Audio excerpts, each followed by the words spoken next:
Olá, vamos falar sobre Espiritismo? Sou Débora Rabelo e trago a você neste momento a continuação do nosso estudo da obra O Consolador, Francisco Cândido Xavier, pelo Espírito Emmanuel. Agora com as lições 127 a 136. Vamos então à nossa leitura e reflexão. Questão 127. O preceito do corpo são mentalidade sadia poderá ser observado tão somente pelo hábito dos esportes e labores atléticos? Resposta.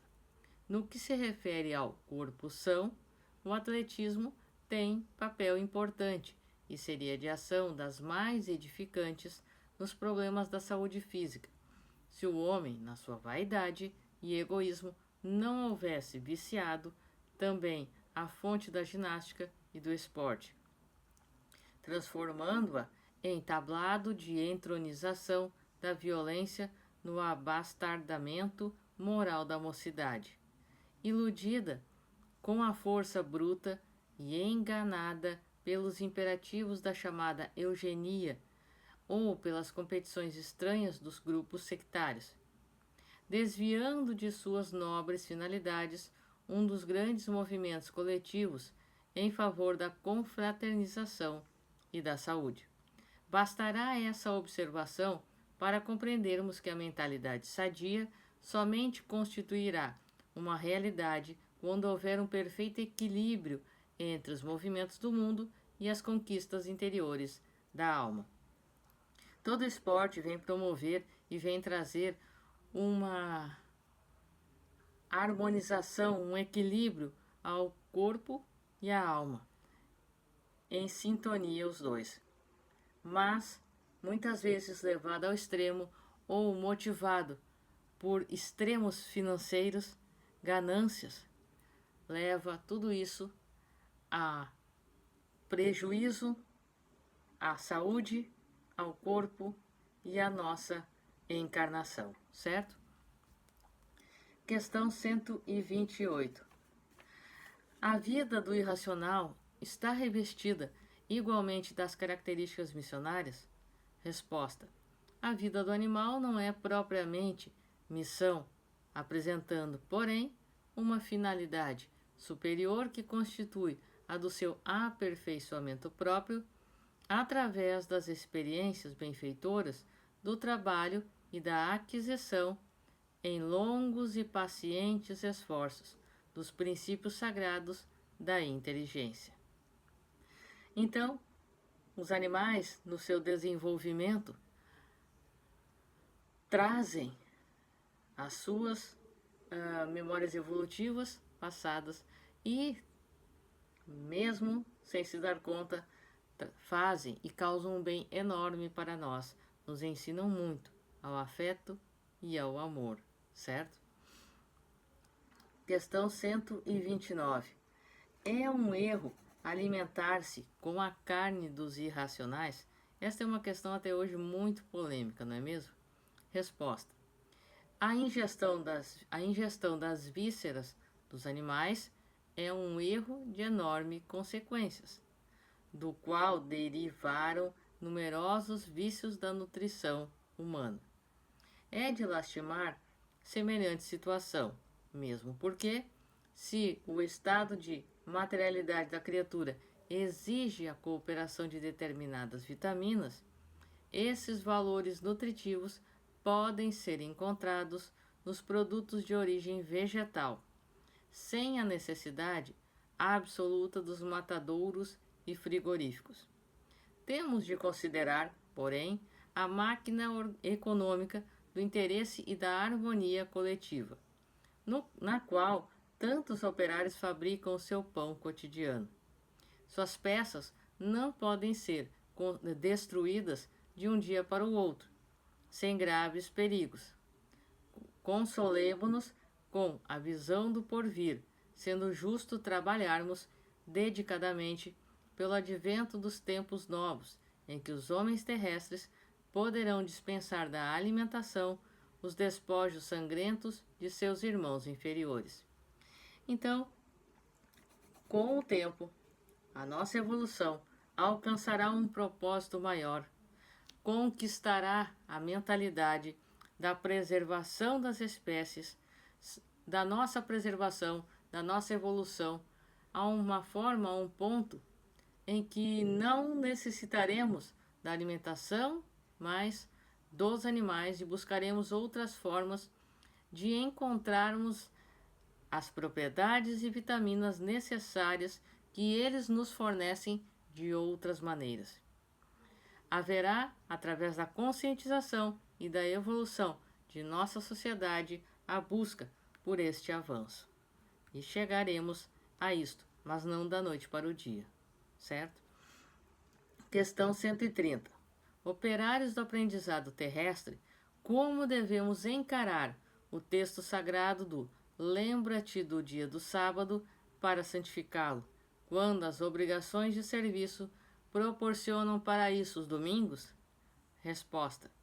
O descanso dominical deve ser sagrado pelo homem, não por se tratar de um domingo, mas em virtude da necessidade de se estabelecer uma pausa semanal aos movimentos da vida física, para o recolhimento espiritual da alma em si mesma, no caminho das atividades terrestres, o repouso dominical em si mesma, no caminho o repouso dominical substitui, troquei as frases, perfeitamente o sábado antigo, salientando-se que a rigidez de sua observância foi instituída pelos legisladores hebreus, em virtude da ambição e da prepotência dos senhores de escravos, numerosos na época, e que, somente desse modo, atendiam à medida de humanidade, concedendo uma trégua ao esforço exaustivo que costumava aniquilar a existência de servos fracos e indefesos. O descanso semanal deve ser sempre sagrado pelo homem às expressões de espiritualidade da sua vida, sem se dar, porém, a qualquer excesso no domínio da letra, nesse particular, porque após a palavra de Moisés devemos ouvir a lição do Senhor, esclarecendo que o sábado foi feito para o homem e não o homem para o sábado. Então, quando nos trazem aqui, é a necessária pausa que o corpo merece. O trabalho deve ser feito, mas nós não podemos abraçar o mundo como nós dizemos. Precisamos buscar o esforço, buscarmos fazer a nossa parte, mas o corpo também necessita de um repouso, de uma pausa, para que venhamos a ter o equilíbrio e a saúde necessárias para continuarmos a nossa trajetória física e não realizarmos o desencarne antes do tempo pelo esgotamento das forças, certo? Agora entramos no item experiência a partir da questão 131. Como adquire experiência o espírito encarnado? Resposta. A luta e o trabalho são tão imprescindíveis ao aperfeiçoamento do espírito como o pão material é indispensável à manutenção do corpo físico. E, trabalhando e lutando, sofrendo e aprendendo, que a alma adquire as experiências necessárias na sua marcha para a perfeição. Então, é necessário o trabalho, é necessário a busca e a luta por vencermos a nós mesmos. Muitas vezes não nos damos conta e caímos milhões de vezes no mesmo erro. Mas cada uma dessas quedas constitui uma forma de observação e uma forma de não nos punirmos, mas buscarmos através do trabalho fortalecimento para evitarmos quedas futuras. Questão 132. Há o determinismo e o livre-arbítrio ao mesmo tempo na existência humana? Resposta. Determinismo e livre-arbítrio coexistem na vida, entrosando-se na estrada dos destinos para elevação e redenção dos homens. O primeiro é absoluto, nas mais baixas camadas evolutivas, e o segundo amplia-se com os valores da educação e da existência. da experiência, perdão. Acresce observar que sobre ambos pairam as determinações divinas, baseadas na lei de amor, sagrada e única, da qual a profecia foi sempre o mais eloquente testemunho. Não verificais atualmente as realizações previstas pelos missionários do Senhor há 2 e 4 milênios no divino simbolismo das Escrituras?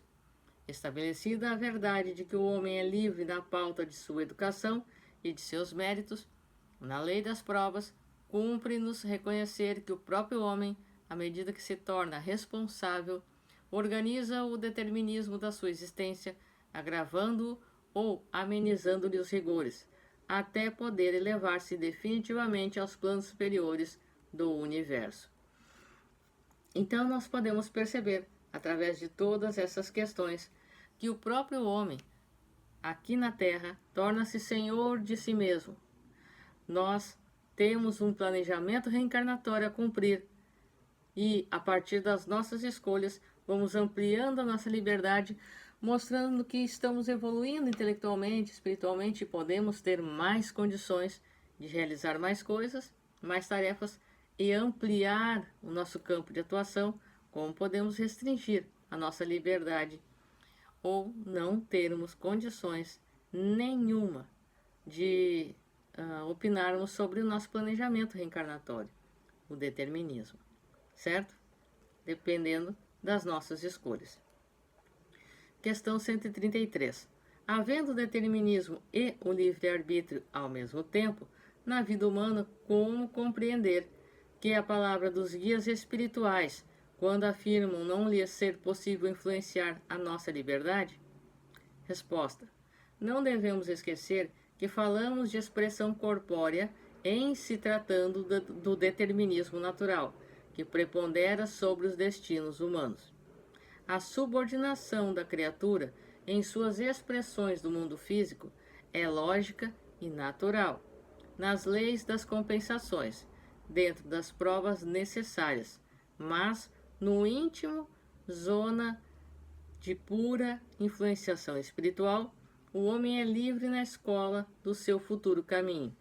Seus amigos do invisível localizam aí o santuário da sua independência sagrada. Em todas as situações, o homem educado pode reconhecer onde falam as circunstâncias da vontade de Deus em seu benefício e onde falam as que se formam pela força da sua vaidade pessoal ou do seu egoísmo. Como ele, portanto, estará sempre o mérito da escolha nesse particular. E assim nós vamos vendo que a partir do nosso livre-arbítrio, das nossas escolhas, nós recebemos a intuição, a influenciação e a inspiração para as nossas atitudes, para as nossas metas, aquilo que nós temos por realizar, mas não nos é retirada a liberdade disto. E conforme nós vamos sintonizando com eles, os ouvindo, nós vamos mais nos afinizando, mas em nenhum momento eles podem agir por nós, certo? Questão 134. Como pode o homem agravar ou amenizar o determinismo da sua vida? Resposta. A determinação divina, a sagrada lei universal é sempre a do bem e da felicidade para todas as criaturas. No lar humano, não vê um pai amoroso e ativo, com um largo programa de trabalhos pela ventura dos filhos? E cada filho, cessado o esforço da educação na infância, na preparação para a vida, não deveria ser um colaborador fiel da generosa providência paterna pelo bem de toda a comunidade familiar? Entretanto, a maioria dos pais humanos deixa a terra sem ser compreendida, apesar de todo o esforço desprendido na educação dos filhos. Nessa imagem muito frágil, em comparação com a paternidade divina, temos um símile da situação. O espírito que, em algum modo, já armazenou certos valores educativos, é convocado para esse ou aquele trabalho de responsabilidade junto de outros seres, em provação rude ou em busca de conhecimentos para a aquisição da liberdade. Esse trabalho deve ser levado a efeito na linha reta do bem, de modo que esse filho seja o bom cooperador de seu Pai Supremo, que é Deus. O administrador de uma instituição, o chefe de uma oficina, o escritor de um livro, o mestre de uma escola, tema a sua parcela da independência para colaborar na obra divina, devem retribuir a confiança espiritual que lhes foi deferida.